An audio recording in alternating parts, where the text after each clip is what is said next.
In our continued focus on health, as we talk about it in the winter, we must talk about air pollution. My guest today is Dr. Sanjeev Mehta, a world class pulmonologist, so a lung specialist. And we'll talk to him about the impact that air pollution has on us, on our children. We'll also talk, though, about asthma, about snoring, about sleep deprivation, and about the other issues that our lungs have and the ways in which we can keep our lungs healthier. Use the chapter breakup to find the chapter that makes most sense for you, but I do wish you'll watch the whole episode through. Thank you for watching. There's a recent study about 1.5 million deaths per year, purely attributable to the pollution effect. There is air pollution. Not only does it put us all on the risk of getting cancer as if we were smokers, our children effectively will have underdeveloped lungs. Yes. And that's very well recognized. So even the studies you quote that say that, this will lead or could lead to cancer in 20, 30 years, those were not studies that were measured for 1,730 EQI, were they? No, Nobody has ever hit this number until this year. No, that's true. So we haven't even studied what the effect of this very high large number will be. You know those thick coils for mosquitoes? The big, thick ones? Yes. One coil, and this I think is published data, one coil is equal to 100 cigarettes. Are we all at risk for TB? Very, very important from every one of our point of view. We are all at risk. Dr. Mehta, thank you so much for coming in to have this conversation with me. And we've been trying to do this for a couple of months because AQI. And I remember when I called you, the city of Delhi, the NCR region, at one point, there were portions of it which were at 1,738 AQI. It's a number that none of us could wrap our heads around. And I know there were people in their homes with the doors locked, with the air purifiers on, and it was still up higher than 400 inside the house. Tell me what happens to our lungs in those situations. First of all, Faye, thank you for calling me. Always a pleasure to chat with you. Always good to be here with you. And it's so nice to spend time here. And thank you for that question. So, yeah, it's a huge challenge. So let's take that answer in a little longer, in a broader context. So much of the materials that circulate in the air, in our lives, get pushed into the atmosphere, giving rise to small, fine particles, which really cannot even be filtered. And those are the particulate matter 2.5 microns, 5 microns, 10 microns. Now, because of smoke, because of vehicular pollution, because of construction, but essentially largely driven by vehicular pollution, like Mumbai has really no factories.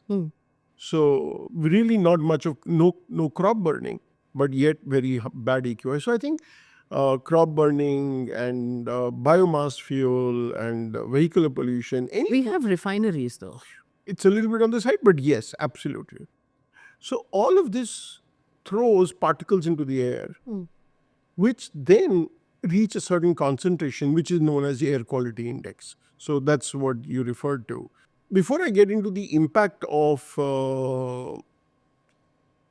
what that can do, let's look at whether filters work. I think let's put that filter debate on the side. In my opinion, an air filter is not efficacious in making your and my life effective in the format that I see.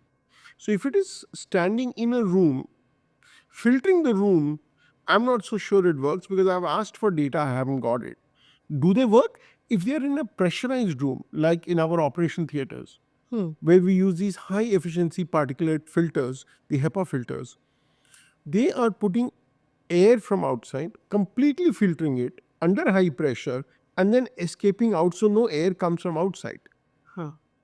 But in the format that I see at home, where the doors can open, the outside pollution is going to come right in. So, the equalization of particulate matter, I think, is going to be very quick. And if I have to remove something, then the filter, like in a swimming pool, should be outside the swimming pool, not inside the pool. So I'm not convinced that that one or two filters are doing a great job. But if that is helping, God bless the person who's doing it. I'm not so sure. But so what is happening with? So let's come to what's happening with pollution. I'll take a few moments on this because I need to walk the audience through the whole story of pollution. So when pollution or these particulate matters, these dust, increases in the atmosphere, all of us breathe it. Once it enters the lungs, then it enters our system, it causes multiple effects. Okay. So where does it deposit? In the eyes? How many people do you see rubbing their eyes? Allergic conjunctivitis. Many of them have this dust particles depositing on the nose and sneezing, allergic rhinitis. Now, allergy is now the commonest chronic condition of childhood across the world and in India especially. So that itself is a problem. When that enters the airways, it causes asthma. So we used to believe that that's where it ended. Now there's enough studies to show, and just in the last few years, the World Lung Organizations have recognized that this pollution can also result in chronic obstructive pulmonary disease or COPD. The difference between asthma is it is fully reversible and can become normal. COPD is a permanent airway dilatation and destruction of the lung. So which means that this pollution is not innocuous. As it enters the lung, there are reports coming out of China and I think statistically from India, but China I know, that probably this is working exactly the same way as cigarette smoke, resulting in possibility of lung cancer. The reason I use the word possibility is because for it to be a certainty, we need very hard data. So we need to have very strong data for that. So I don't have that with me. So I would say raising the possibility. What happens further is, and it enters the bloodstream and circulates. A few years ago, there was a study from the Lancet that said that there were about 10 or 12 million additional deaths per year resulting from pollution. There's a recent study that I have with me, and I can share that with you, put in the link, about 1.5 million deaths per year coming purely attributable to the pollution effect. Now, I will go little deeper into this, if I may, and tell what happens to the effect of pollution from childhood. So we know that there are studies that have shown that if a mother smokes during pregnancy, and that's why we don't let that happen, the child can develop asthma and COPD. Yes. Because the pollutants go through the placenta into the baby's developing lung and the damage is pretty bad. We now feel that that similar thing will be happening with air pollution. Now I'll share with you two studies that I have been, part of. I mean, I have conducted those studies in Mumbai. So what we did 10 years ago, and that's exactly the same study I repeated last year, we did lung function testing of all the nurses in one of our hospitals. Okay, in Ju, so it's a very select group. All these girls are young; they're in the 20 to 40 range. So it's not that they've had years of exposure to. They're all in a non-polluted area. So they're not living in Sion or, they're not living in Delhi. They're living in Juhu. We believe that would be one of the cleanest parts of Mumbai. It's right next to the sea. None of them is using biomass fuel. None of them is in an industry that is full of pollution. For example, they're not working in mines. They're not working in factories of cotton. So technically, the best lungs, non-smoker, they're yet young. There's nothing that has hurt their lungs so far. Not age has not had its effect. Nothing is anywhere. They should have normal lungs. So 10 years ago, we found that about 25% of these girls had lungs that worked less than 30% from the normal. Okay. So that means And now, coming 10 years later, 1/3 of the girls had lungs that worked 1/3 less. Now, if I was to say 1/3 of the Indian population had an ejection fraction of the heart that was only 40 and are going into heart failure, they would be panic. But somehow, pollution doesn't scare people in the same way. Why not? We're going through this winter right now with rising pollution numbers across most of our cities, but everybody's just willing to live with it.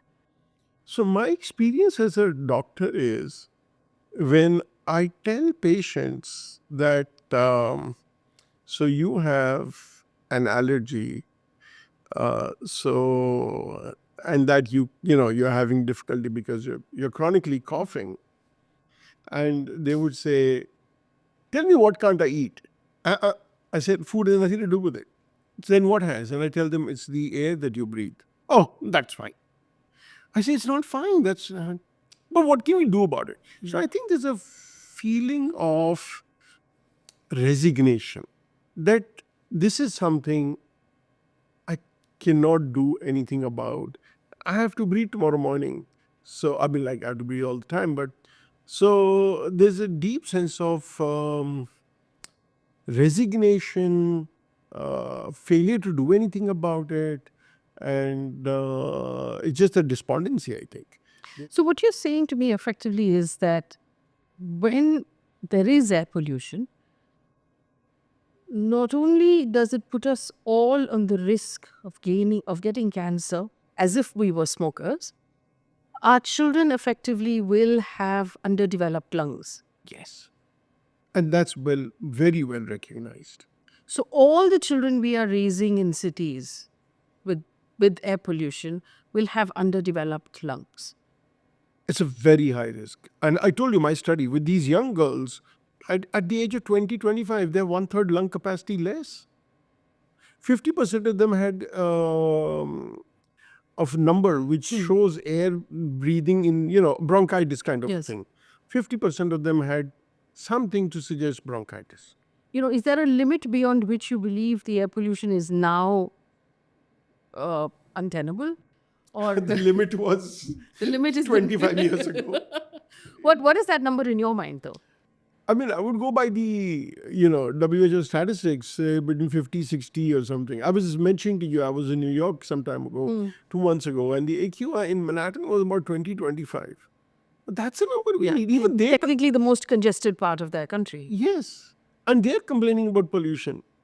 Where should we be? We should, I think the human body has evolved over the last 1 million years at an AQI of 1 or probably 5. I don't think we are geared for this. So it's a number that the lower the better.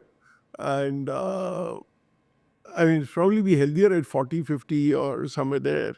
These numbers are untenable. And, they're just not acceptable. So even the studies you quote that say that, this will lead or could lead to cancer in 20, 30 years, those were not studies that were measured for 1,730 EQI, were they? No, Nobody has ever hit this number until this year. No, that's true. So we haven't even studied what the effect of this very high large number will be. But we have a few data points of inference from the smoking history.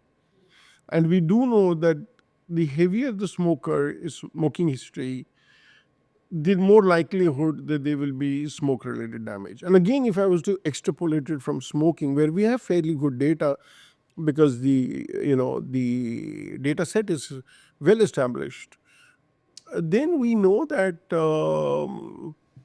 more smoking, earlier onset of smoking, and greater duration of smoking all are bad. So if I was to transport that that information to transfer it towards air pollution, that means the younger the population, the heavier the air pollution, the longer the duration of exposure, the worse it's going to be. So we have some information on that in the biomass fuel space. And you said that the air purifiers that we're buying and putting in our rooms to make ourselves think we feel better are not working.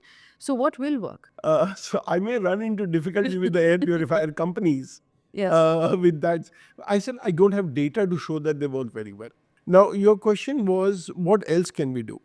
But there are a few things I think we can do just in the short term in a family situation. One is, please, there should be no additional insult on the body. For example, do not have indoor smoking. Right. I make a very strong point to my patients. Do not put additional, so smoking, and the other smoking is things like agarbatti. Mm.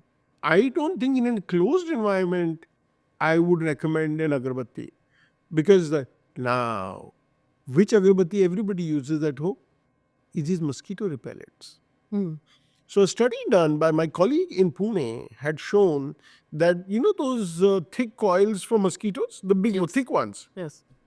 one coil, and this I think is published data, one coil is equal to 100 cigarettes. One coil in the night in an air conditioned room circulating like this. Now you imagine. So we've asked my colleague from Pune that, what do you think about these liquid? Yes, that was going to be my next question. Yes. Yes. So they feel that they would be as bad because many people just put them on. And start coughing. No, वो तो है. वो एक हफ्ते के बाद वो खत्म होता है. That's when they take it out. So it's Yes. on all the time. Yes. They felt that this would be, so maybe the suspended particle matter would be finer. And we know that people cough. I cough. So for years, never have we ever used it, because whenever we started, we do get a mosquito, in Mumbai city, we use nets, but not because the moment it starts, my whole family would start coughing. And we know this from other people. So yes, I think those liquid things also, one would, if ever, start it, open the windows, let it out, and then close it. That brings me to a very interesting thought, which is third-hand smoke. Okay. So everybody knows first-hand smoke is if I smoke, Yes. I'm getting it. Second-hand smoke is if I smoke, unfortunately, you will get hurt. Third-hand smoke is when somebody smokes, then all that smoke particles get absorbed on the table, in the windows, not windows, the Curtains on the fabrics. on the fabric, and very gradually it will come out, elute, and then spread that. So there have been studies that have shown that children whose parents smoked, but not in front of them, also had a higher risk of asthma and airways disease. And that's how the concept of third-hand smoke came, which is also why they tell you there should be no smoking in a hotel room. Okay, so you did say for air pollution, do not do any further assault on the body. Don't make it worse. But how can we make it better? So let's look at it this way. Within the house and outside the house. Within the house, we discussed, don't have additional sources of pollution. I do think that using an air conditioner split with a good filter, where the machine is outside, probably will circulate and the dust gets trapped in the filter. So probably that's also helpful. Maybe closed circuits like we use in operation theaters Yes. with air purifiers, where the air is coming in completely through a filter system and then going out, probably will help the people. So those are some of the ways that we can look at reducing in-house thing. When we are outside the house, then I would divide it into individual level, societal level, and governmental level. At an individual level, I encourage you to please not create any further carbon burning. So, I'll just give you a simple example. All the paper that I come across, all of that goes into my composting bin. Because if I don't put it in my composting bin, where is it going to go? It's going to go into the landfill. In the rubbish dump, it's going to burn, it's going to produce carbon.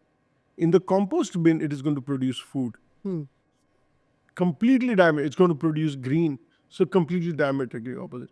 So I would encourage my people to outside the house to please avoid carbon burning.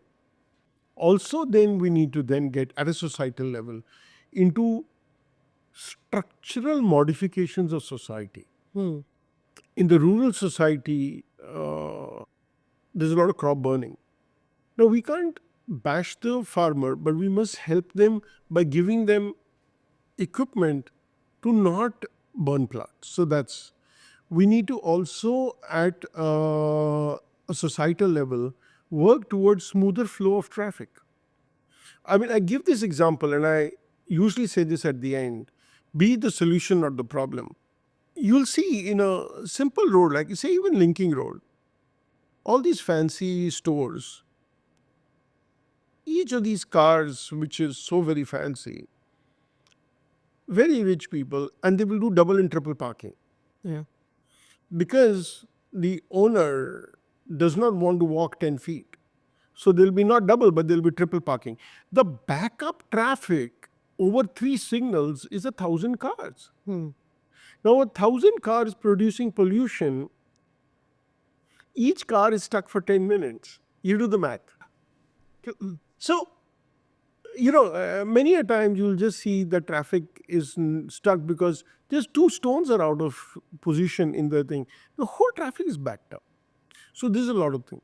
Then we get on to, so we've got village, we've got city, then government level. Government level really is a full ball game. I don't know if it's, it's at government levels, you got to have better traffic planning, we got to have better roads, Construction sites. construction site, and a good flow of traffic. Yeah. So you see, look at abroad. There's no signals to a large part. So traffic doesn't stop. This is a big flow. So I think that's the 3 levels at which I can think of. And then I would also make at an individual level, I would say, please get your lungs checked. We can pick up things early and we can help you. Doing a simple thing like a lung function test, PFT. How often should we do lung function tests? I mean, if people are not symptomatic and they're young, then probably once in 5 years should be adequate. But if they're symptomatic, they're coughing, then it's a very simple test. You just blow into peak machine and you can get picked up. And if it's normal, probably don't need to repeat it. Toddlers and young children now have colds and runny noses constantly. Is that a factor of the pollution?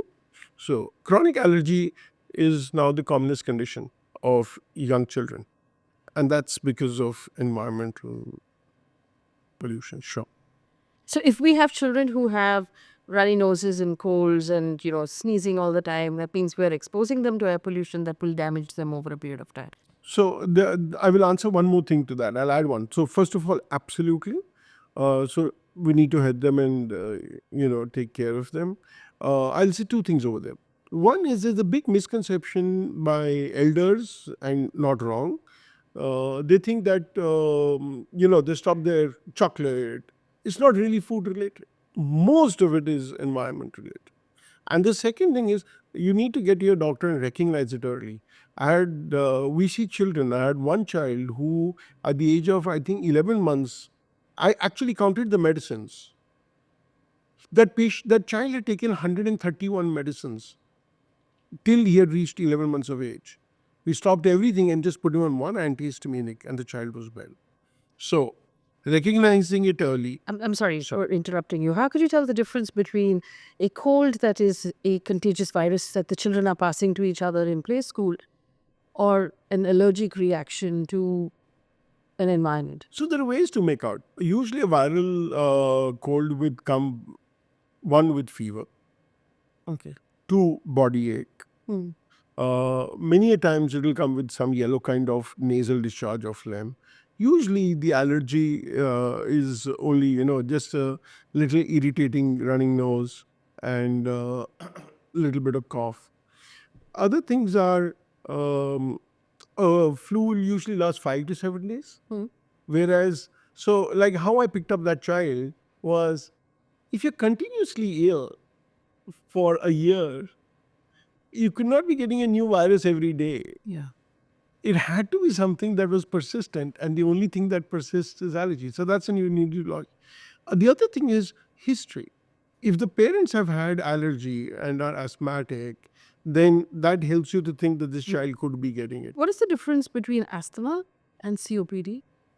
So, very good question. So, asthma is part of, as we, part of an allergic insult on the human lung. Whereas COPD is a pure structural lung damage, if I can put it very simply. Okay. So, allergy is when a person is exposed to, say, environmental toxins, pollutions, running nose, sneezing. You know that is gone in. Now, usually, asthma is temporary. It is spasmodic, so it just comes and goes. It doesn't leave, unless untreated, it does not leave long-term lung damage. Okay. However, we do know, and if any, it's not that significant. But untreated, severe asthma can also lead to a COPD. But COPD typically has been defined as chronic lung damage. So let me give you the archetype of COPD. What's a smoker's lung? So here is a lung that is being constantly bombarded by pollutants, by something that's toxic. All of this does not cause bronchospasm, but actually causes a structural lung damage, Okay. which is not curable, which is not It's reversible. not reversible. Not reversible. So basically, when a smoker quits smoking, can their body go back to the pink of things? No, that damage is permanent. That area of lung which was burned is burned. It's burned. Do they get better? Yes. Do they have less attacks? I just gave a talk today on, so if somebody stopped smoking, the exacerbation rate went down by 25%. Okay. So good. Good studies have shown, I think it was in a doctor's health study, that showed that doctors who stopped smoking at any age always did better than those who continued smoking. So is quitting smoking good? Extremely good. Given the experience you've had working with or talking to smokers, do you have advice for people who are watching on how to quit smoking? I don't have an easy answer. You just got to be motivated enough. You got to know that this got to go. There's no easy solution. There are. So the question would be, are there medicines? So I get a lot of questions. Like for alcohol, you could somewhere have actually mix one of the medicine into the chai, and the guy will probably go lose a taste for alcohol or get a reaction, mild reaction. There's no such thing as smoke.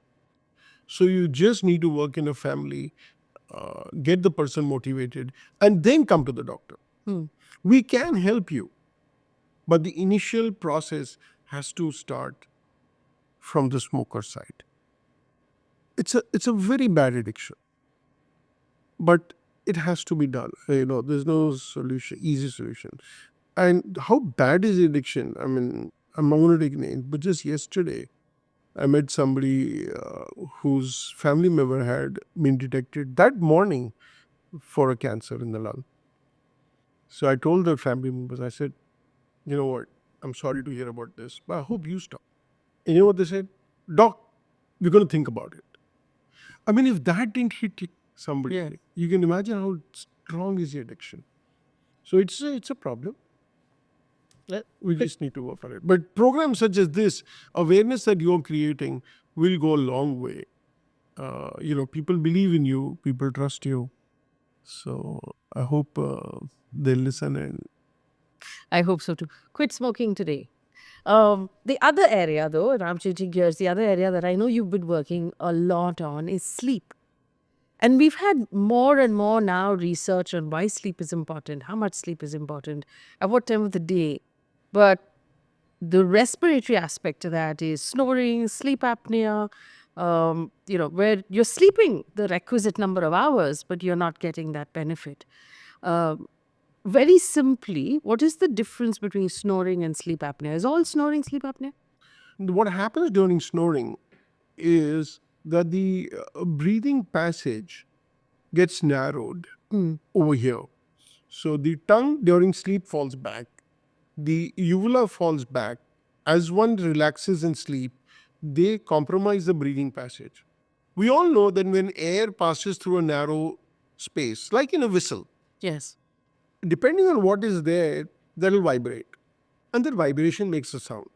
So the uvula and the upper pharynx vibrate, creating the sound of snoring. So yes, snoring is the first thing. Not all snoring will have sleep apnea. How do we know that this individual has sleep apnea? There are some clinical indicators. So when the snoring gets very bad, then the upper airway will completely collapse. When the upper airway collapses, oxygen gets less in the body. That lack of oxygen makes the brain wake up. And the brain then will tell the tongue, please move out, you're in the wrong place. You're choking the body. And the tongue, it's a constant fight between the brain and the tongue and the upper airway to stay awake. So what is the consequence? The brain does not sleep at night. And so the brain does not sleep at night. It sends signals to the body, come and wake up, we are in trouble. Those signals will affect the heart and the pancreas. All this tells us the clinical clues. So the clinical clues are, so if a snorer wakes up in the morning less fresh than required, if that smoker if a snorer gets up and says, I wish I could sleep another hour. Yeah. I'm not feeling refreshed. That means the brain did not sleep all night. Yeah. So that means that there was lack of oxygen, which was driving the brain to stay awake. So lack of freshness in the morning headaches. Many people will have excessive daytime sleepiness. So you'll see that person sitting in the chair, and when we take lectures, they'll be sleeping during my talk, and so it's not good for me. But so excessive daytime whenever they can. So if somebody is driving, many of the executives are in a car, the driver is driving, they've had 8 hours sleep, they should be sitting fresh, but they're all dozing. Dozing during movies, that's early ways to pick up deficiency of sleep. And then, of course, because the signals go into the heart, many of these will have high blood pressure. Many of them will have early diabetes. So younger individual who is probably overweight, is snoring, or also now develops blood pressure and diabetes, those are warning signs that maybe that snoring is actually also choking, which is obstruction during sleep, resulting in no breathing, which is apnea. So obstructive sleep apnea. So then you know that this person. So what wakefulness? What is the solution? What is the treatment?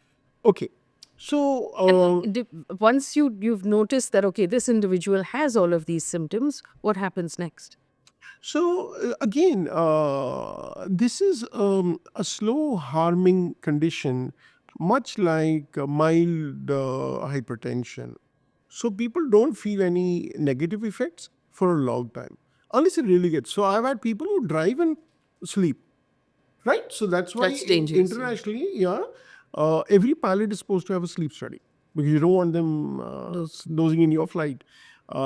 Every train driver, people of I think truckers, so all of them are supposed to have it. So what happens? So this is what happens. You do a sleep study. A sleep study will tell us whether there is what is the number of choking events in an hour.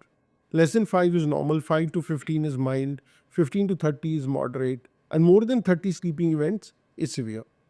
So once we know where the person lies, from mild to moderate, you can do, just change in sleep posture, weight loss, avoid sedatives, and you may get away with it. And then repeat it after 6 months or a year. When it gets to moderate to severe, especially if the person also has diabetes or blood pressure, then we're going to say the shortcut of treatment is use a CPAP machine. So that just puts air under pressure, opens up the airway immediately. It's a pneumatic splint. Problem solved in a moment.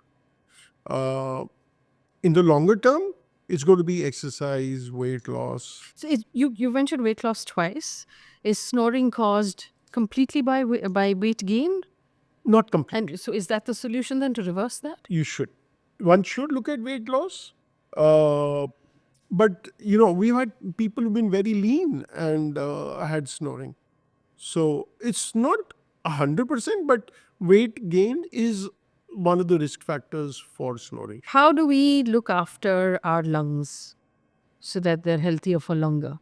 I would say that two parts. One is avoid toxins that enter your lung, and we've discussed that all along. But the second is just general exercise. Good general exercise. So I get a lot of these questions, which exercise is good? And my answer usually is any exercise is good. Remember, even if you're, say, cycling or jogging, ultimately air moves in and out of the lungs.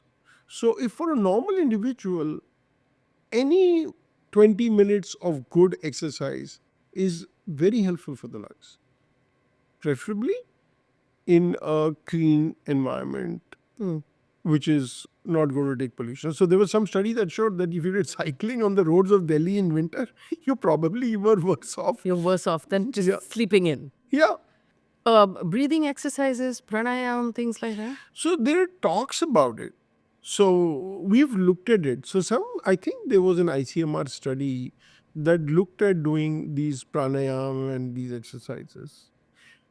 So, when we look at it from the lung function point of view, that is a forced vital capacity. There's the lung capacity in the first second.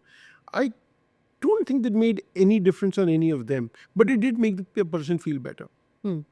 So I think it gives a flow, a control, and in the COPD context, you could probably prevent hyperinflation if you're able to do all the exercises. So is exercise good? I usually say exercise is like money. Whether it's in dollars or in pounds or in rupees, it's always good. It's always good. Whether it's in 10 rupees or 100 rupee coins, it's always good. So exercise to me is the money of life. And I think any exercise you do is good.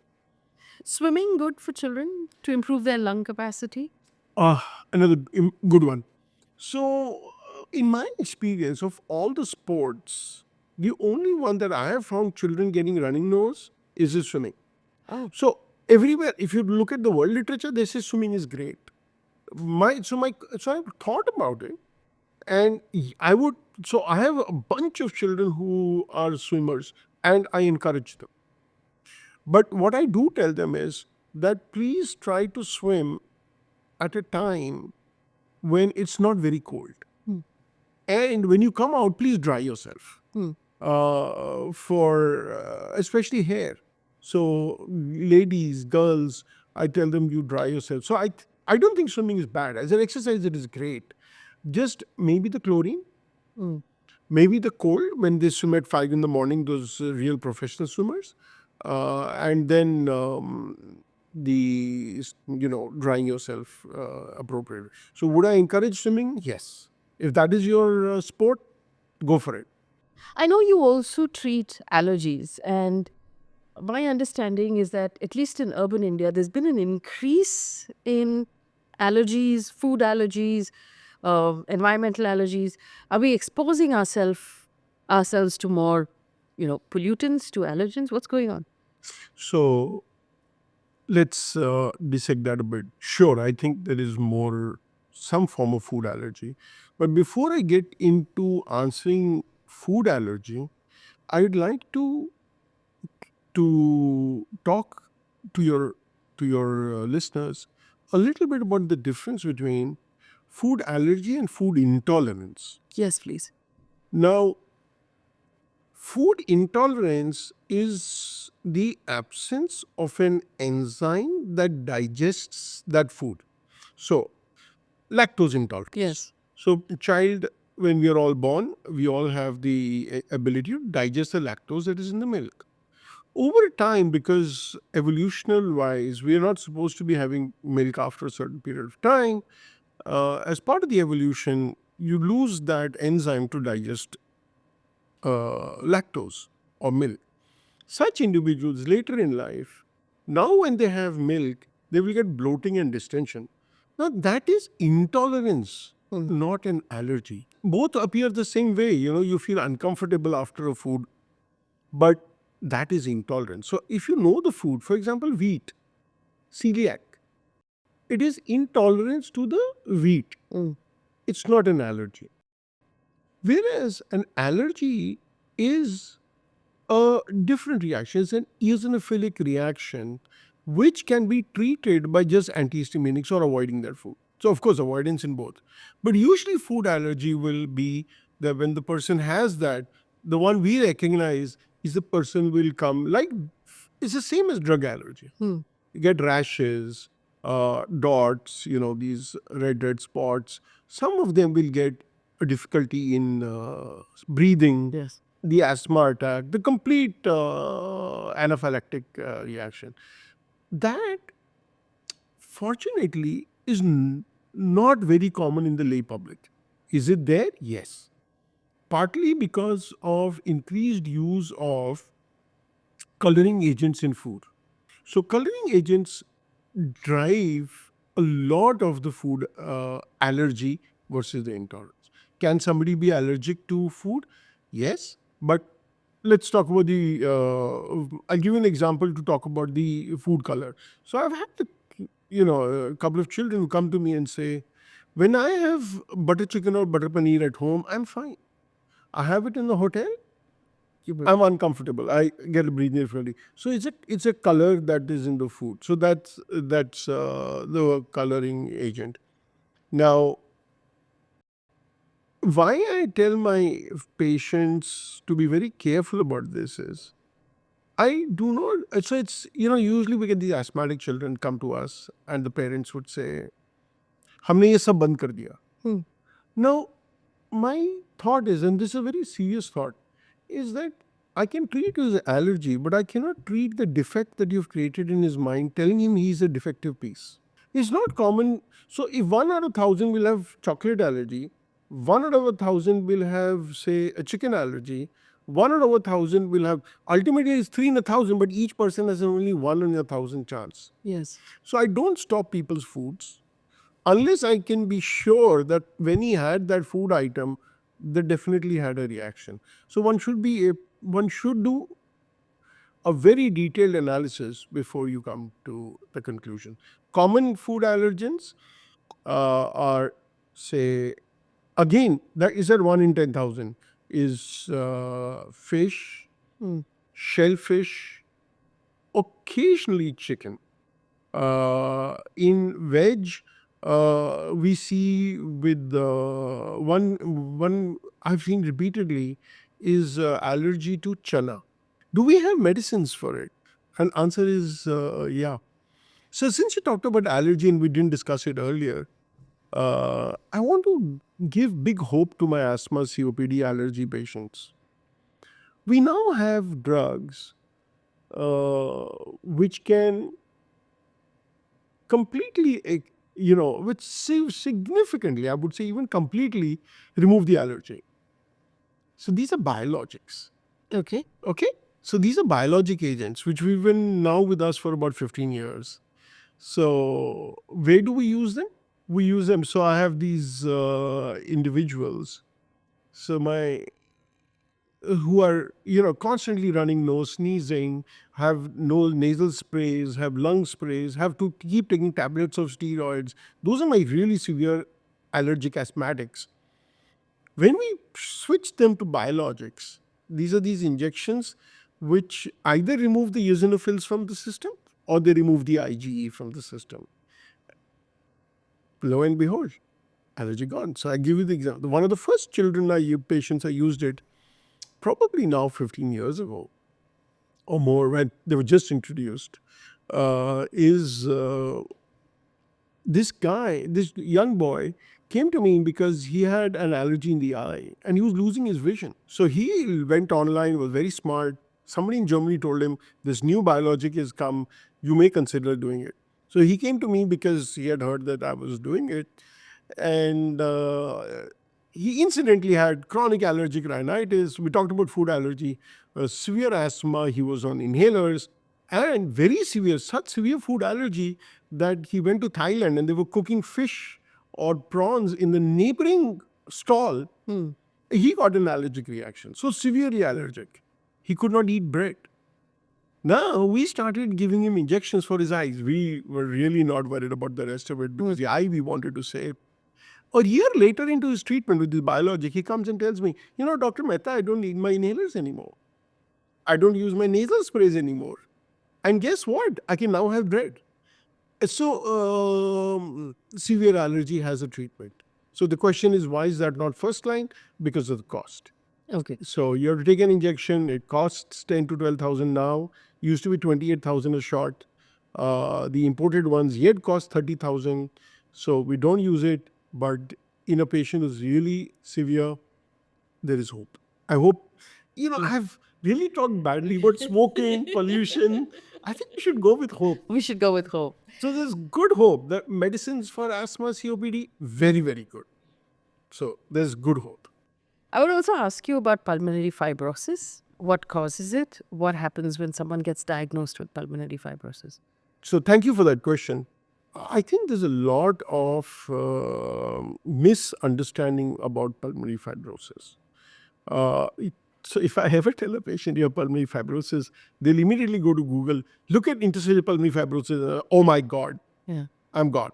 No, that's not true. There are at least 60 to 80 types of pulmonary fibrosis, each having its own natural history, and there's good hope for pulmonary fibrosis. So what causes it? We did, and I'm proud to say that India is one of the few countries in the world that set up a pulmonary fibrosis registry. So they looked at, now this is about 7-8 years ago, 1,000 individuals across India. You know what is very interesting? The commonest cause of pulmonary fibrosis in India is totally avoidable and treatable. And that was caused by exposure to environmental proteins, which are large proteins, which were getting deposited in the lung, giving rise to what is called as extrinsic allergic alveolitis or hypersensitivity pneumonitis, which in an end stage was resulting in fibrosis and lung damage. So here is a kind of fibrosis fully treatable. So which were the ones? I want to interrupt you as I didn't understand any of the words you just said. I'm sorry. So the commonest cause of this kind of lung damage is pigeons. So pigeon droppings and pigeon, say, dander is a very common cause of long-term lung damage. So there's been a lot of push from the press, such as yourself, which has been telling people, stop feeding pigeons. Stop feeding pigeons, yes. Yes, you've been there, everybody. So we've been talking about it. So that can result in permanent lung damage. So there are a lot of people whom we've told them. So that's one. A large number of our patients, about 30% of them, came out of the North India, where it's hot. What do they do for hot? They use air coolers. What happens to air coolers? The water stays in those, you know how air cooler works. They blow water through a membrane. Yes. That membrane is usually organic. So it is made of hay. Yes. So it's a live membrane. It's hay, it's organic. And they're keeping it wet. What will grow in a wet hay? Fungus. So fungus is being the second commonest cause of lung damage. So the poor person is breathing in a closed room, potentially fungus infected air. So there was a big push from our colleagues in North India to tell people to get their coolers cleaned, washed, dried, so the fungus would not grow or change the membranes. Our other causes, second most common is that which is caused by rheumatoid arthritis and arthritis-related lung damage. Yeah.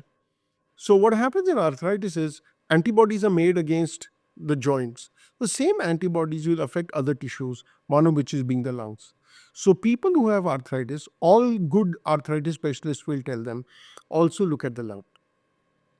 Again, very manageable. You treat the arthritis, the behavior of the lung will be just like the arthritis. So you would call it fibrosis, but the arthritis can go on for the next 20, 25 years. So will the lung. Nothing to get worried about. Take care of it. It will stand you in good stead. So Then the other cause would be related to things like sarcoidosis. So these are treatable conditions. All of these cause lung involvement, fibrosis, which is really manageable. So there is really good hope. Now let's come to the 15% of our patients had IPF, which is the one which idiopathic pulmonary fibrosis, which we used to say has no cure. But we now have good drugs in India which can slow that by more than 50%. Oh, wow. So we've had There used to be a point where if someone was diagnosed with IPF, they would say this is gone 5 years, but now they can pull them. We have oxygen. We now have portable oxygen. We then have also, apart from these antifibrotic drugs, we have these supporting things. We use masks. So there's a lot of good things happening in pulmonary medicine. So we were all along discussing all the bad things that were happening to the lung. We have good things in therapy, which yet doesn't mean you should smoke it, yet doesn't mean you should not get rid of pollution or have pet pigeons. or have pet pigeons. But there's very good hope. In fact, parts of India, and large parts, major cities are also doing lung transplantation, which is therapy for the future in terms of the lungs. So there is really, really good hope. And I think as we end, we should tell them that don't get worried, but do get yourself checked. The last question, this one I wanted to ask for a while, is tuberculosis. In India, we have developed drug-resistant tuberculosis, and it's still, I mean, in spite of the fact that the government has worked very hard to battle tuberculosis, it's still around. Are we all at risk for TB? Who's at risk? And how do we become more careful? Very important point. I think very, very important from every one of our point of view. We are all at risk because TB continues to be a big bugbear, but improving. As you said, the government has worked very hard and it is showing results. But for that individual, we are at risk and we really don't have a very good warning system. So all of us will have a driver or will ride in a cab with a driver, which is in a closed space.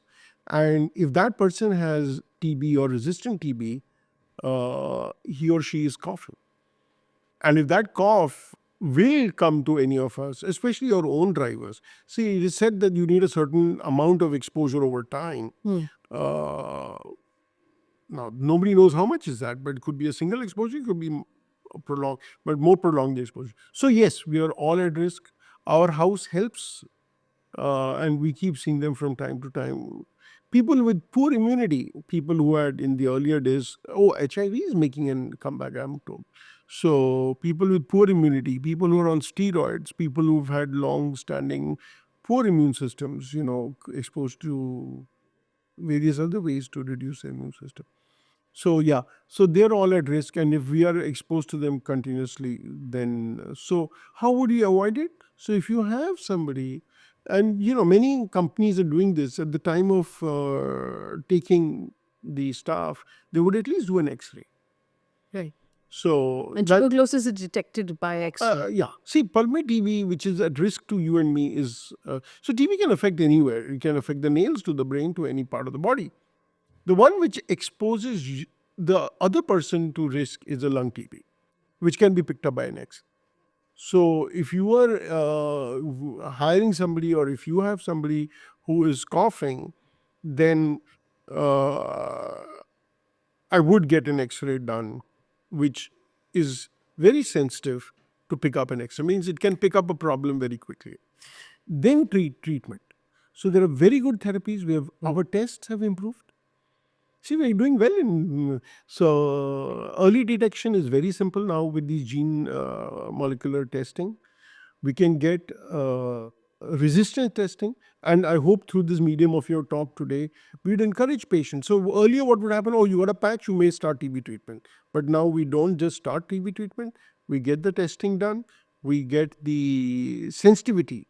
So is it resistant or not? Yes. And it's very, very good. The notification is good. the patients will get calls from the government To hospital finish the course. to get the course done. They even give money for buying, food supplements. And now advanced drugs are available for drug-resistant TB, which are safe, effective, and given free by the government. So I would say that there is really no reason why people should not take good treatment. Does TB actually spread because of spitting? Yes, because of the germs are in the airway, right? So every time they bring it out, they're going to spread it. So spitting is part of it. So yeah.